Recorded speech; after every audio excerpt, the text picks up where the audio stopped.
And as part of tonight's newest edition in Explore Outdoors series, we are headed to a small town in Lancaster County that over just a few hours played an outsized role in the fight for freedom before the Civil War. News 8 Today anchor Matt Barcaro continues to show us these places to visit in the Susquehanna Valley that connect with American history for America's 250th.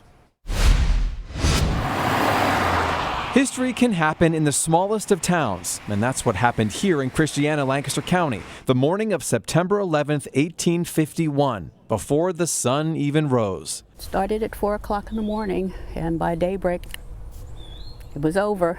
Darlene Colon is a descendant of one of the men who took a stand that morning in what would become known as the Christiana Resistance. This is a piece of history that many people may not have heard about. No, still, it's not taught in schools, and even a lot of locals still come through here and they're like, the what? Christiana is only 20 miles from the Pennsylvania-Maryland border, which in 1851 was the dividing line between free and slave states. This became a very major hub on the Underground Railroad. That morning, a slave owner from Maryland came to Christiana to find 4 slaves who escaped from his plantation. But a group of abolitionists and African-American residents of the town refused to allow him and the others who came with him into a house to search it. That standoff was the Christiana Resistance, also known as the Christiana Riot. It's very important, especially to me and to people of this town, because it was about community.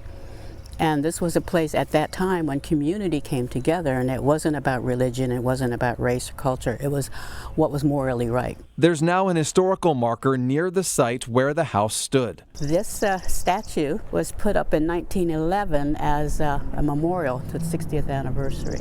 Edward Gorsuch, the slave owner, was killed in the resistance, and the military was called in to arrest the dozens of Christiana residents who took part in it. The freedom seekers, all those that were arrested, the African Americans, are facing north to symbolize freedom. Edward Gorsuch's name is facing south for his beloved Maryland. The ensuing trial also made history. It was the most Americans ever charged with treason in the same case. The train tracks stopped right here, so it was a perfect location for a hotel. The Zerker Hotel, which is still here, is where the African Americans who were arrested were held on the 3rd floor, and where Thaddeus Stevens, their attorney, met with them. They were here, and I can see them all crowded up in those little rooms. Waiting for trial. Waiting for trial. A jury found the first person to stand trial for the resistance not guilty.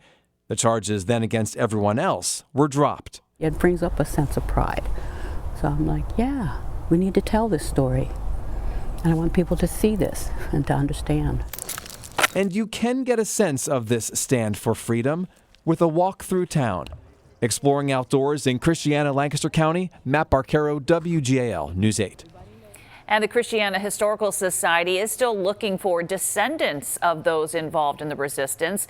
It also hosts Saturday on the Porch events every first Saturday of the month at its center on Green Street to talk about the town's history. The Porch is at the former home of an abolitionist and was a stop on the Underground Railroad.